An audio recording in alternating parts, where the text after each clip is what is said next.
आपने गौर किया होगा कि होली, दिवाली, दशहरा, रक्षाबंधन ऐसे कई त्योहार हैं जब अचानक लोगों के मोबाइल पर तरह तरह के मैसेज आने शुरू हो जाते हैं। होता यह है कि जितने भी शॉपिंग मॉल हैं, ऑनलाइन शॉपिंग प्लेटफॉर्म है, ये तरह तरह के ऑफर निकालते हैं। कोई 50% का डिस्काउंट देने लगता है तो कोई एक के साथ एक फ्री दे देता है, और इन ऑफर्स की जानकारी देने के लिए कंपनियां लोगों के मोबाइल पर मैसेज भेजती हैं। इसके अलावा त्योहारों में लोग एक दूसरे को मैसेज भेजकर या कोई इमेज भेजकर एक दूसरे को विश भी करते हैं। अब होता यह है कि ये सारे मैसेज दिखने में तो बिल्कुल नॉर्मल लगते हैं, लेकिन इनमें से कुछ मैसेज ऐसे होते हैं जो आपके इस त्योहार को पूरी तरह से खराब कर दे। ये कुछ ऐसे मैसेज होते हैं जिन्हें साइबर ठग तैयार करते हैं, और उनका मकसद होता है त्योहार की खुशियों के बीच आपकी मेहनत की कमाई पर हाथ साफ करना। साइबर सुरक्षा विशेषज्ञों के मुताबिक त्योहारों के सीजन में ठग फर्जी ऑफर, नकली वेबसाइट, मैलिशियस लिंक्स और दूसरी सोशल इंजीनियरिंग तरीकों का इस्तेमाल करके लोगों को निशाना बना सकते हैं। और इनका सबसे बड़ा हथियार होता है आपका भरोसा, क्योंकि जब मोबाइल पर मैसेज आता है कि आपके लिए स्पेशल गिफ्ट है, रक्षाबंधन का फ्री गिफ्ट क्लेम करें, या आपको 5,000 रुपए का कैशबैक मिला है, तो कई लोग बिना ज्यादा सोचे समझे उस लिंक पर पहुंच जाते हैं।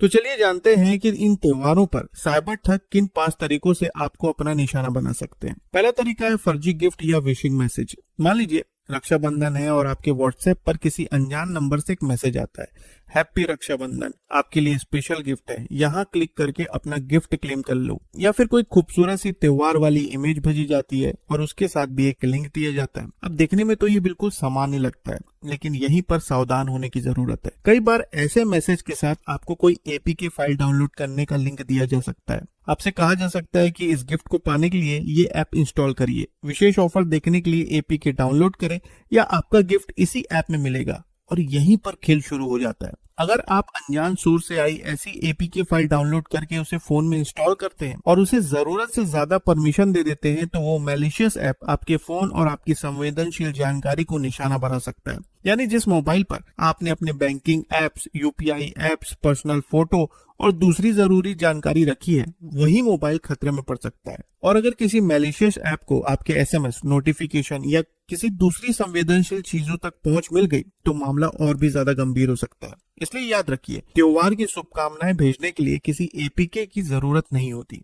अगर कोई कह रहा है कि हैप्पी रक्षाबंधन, पहले ये एपीके इंस्टॉल करो तभी गिफ्ट मिलेगा, तो समझ जाइए कि यहाँ पर खतरा है। और सबसे जरूरी बात, अनजान व्हाट्सएप मैसेज या किसी दूसरे व्यक्ति द्वारा भेजी गई एपी को कभी भी अपने फोन पर इंस्टॉल मत करो। दूसरा तरीका है फर्जी राखी ऑफर। साइबर स्कैमर्स राखी, उसके साथ मिलने वाले गिफ्ट और मिठाइयों की खरीद पर भारी भरकम डिस्काउंट का लालच देते हैं।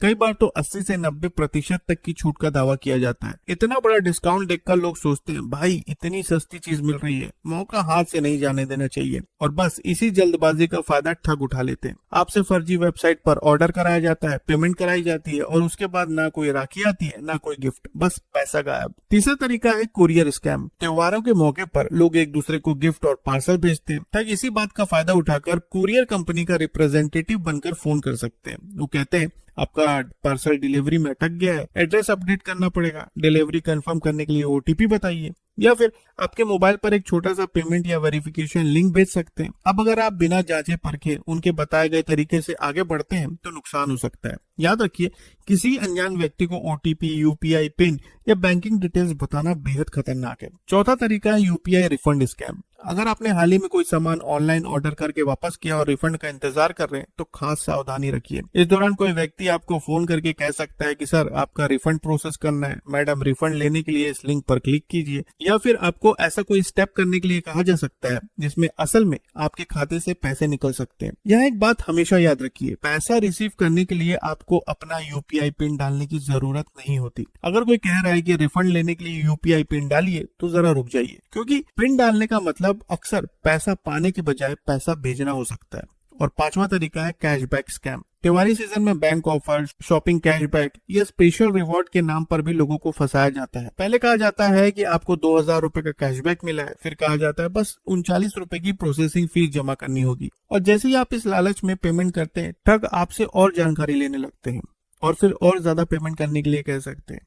अब सवाल उठता है कि आखिर इन साइबर ठगों से बचा कैसे जाए। सबसे पहले और सबसे जरूरी बात, किसी भी अनजान लिंक पर सिर्फ इसलिए क्लिक मत कीजिए क्योंकि उसके साथ गिफ्ट, डिस्काउंट या कैशबैक लिखा हुआ है। दूसरी बात, अनजान सोर्स से आई एपीके फाइल को कभी इंस्टॉल मत कीजिए, खासकर अगर कोई व्हाट्सएप मैसेज, एसएमएस या अननोन पर्सन आपको कह रहा है कि ये ऐप इंस्टॉल करो तभी ऑफर या गिफ्ट मिलेगा। तीसरी बात, यूपीआई से पैसे रिसीव करने के लिए कभी भी आपको अपना यूपीआई पिन डालने की जरूरत नहीं पड़ती। चौथी बात, अपना OTP, ATM pin, UPI pin या बैंकिंग पासवर्ड किसी के साथ शेयर मत कीजिए। और पांचवी, ऑनलाइन शॉपिंग के लिए हमेशा भरोसेमंद और ऑफिशियल प्लेटफॉर्म का इस्तेमाल कीजिए। सोशल मीडिया या व्हाट्सएप पर आए किसी अनजान ऑफर को देखकर सीधा पेमेंट मत कीजिए। और एक छोटी सी बात हमेशा याद रखिए, त्योहारों के दिनों में ठग आपकी भावनाओं का फायदा उठाते हैं, कभी गिफ्ट के नाम पर, कभी डिस्काउंट के नाम पर, कभी कैशबैक के नाम पर, और कभी किसी रिश्तेदार की भेजी हुई लगने वाली शुभकामनाओं के नाम पर। इसलिए इस बार जब भी रक्षाबंधन के मौके पर आपके फोन पर कोई ऑफर, कोई गिफ्ट लिंक, कोई एपीके या कोई रिफंड कॉल आए तो एक पल रुकिए, सोचिए और फिर फैसला कीजिए, क्योंकि त्योहारों की खुशियां तभी पूरी होती है जब आपकी मेहनत की कमाई भी सुरक्षित रहे। इस पूरे मामले पर आप क्या कहना चाहेंगे, कमेंट में जरूर बताएं। और आगे की नई खबरों के लिए चैनल को सब्सक्राइब करना ना भूलें। तो फिर मिलेंगे साथियों एक और नई खबर के साथ, तब तक के लिए आपका बहुत बहुत धन्यवाद।